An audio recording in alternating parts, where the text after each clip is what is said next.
Regine Felizarta. 2 years po akong OFW sa Saudi Arabia. Hindi ko ma-imagine na andito na, may sasakyan na kami magkapatid. And sobrang pasalamat ko. Talagang binuhay nila yung pangarap namin.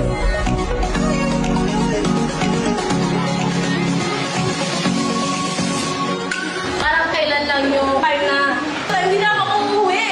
5 years ako kasi sabi ko sa sarili ko, bata pa naman si Regine, bata pa naman ako, kaya ko na magtagal ng abroad, kaya kong magtrabaho kasi sa 2 years ko doon, wala talaga ako naipon. Yun, kaya mo naman kapag 100,000 ka na, kaya mo naman kumita, magpuntay ka na lang. So, kailangan nyo sipagan. Kung kaya nyo talaga ibigay yung lahat ng pinaka-best shot nyo dito, sipagan nyo kasi ang sarap sa feeling na mas maaga mong makuha yung goal mo, mas maaga mong makuha yung mga pangarap mo. Kasi nung time yung binidyo ko yung tatay ko, sabi ko, ito na yung sasakyan. Sabi ko, grabe, ang ganda ng sasakyan doon. Sabi niya, buti na lang din talaga at naging matigas ka, nag-start ka dyan, ginawa mo yan kahit lahat kami ayaw dyan. So sa 6 na buwan, nakapag-for good po kaming magkapatid. And ang pinakamaganda dito, kasi at very young age, naging Millionaires Club member kami ng company. And ang pinakamaganda pa dito, kasi ang dami-dami na po naming mga OFW na napapauwi.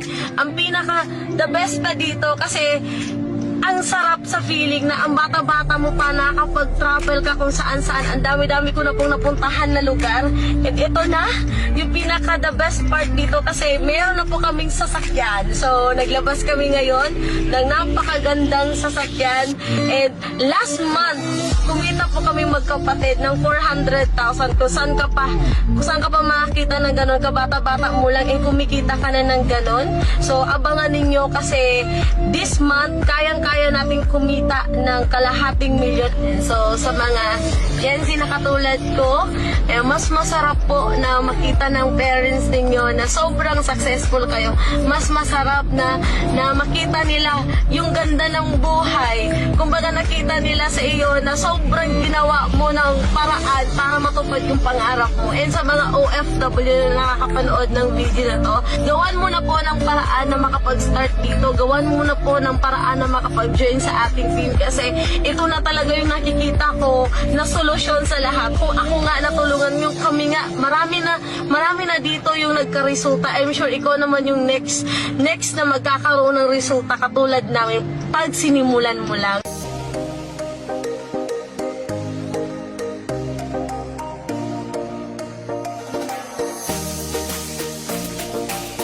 Hi, I'm Regine Felizarta, aka Online Babe. Sa panahon ngayon, hindi na uso ang babaeng market. Ang uso ngayon, ang babaeng maraket.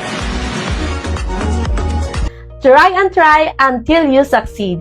Kung dreamer ka katulad ko, pakinggan mo ito. Lahat naman tayo mayroong mga pangarap. Nakadepende na lang yan kung gaano kalaki yung mga pangarap mo.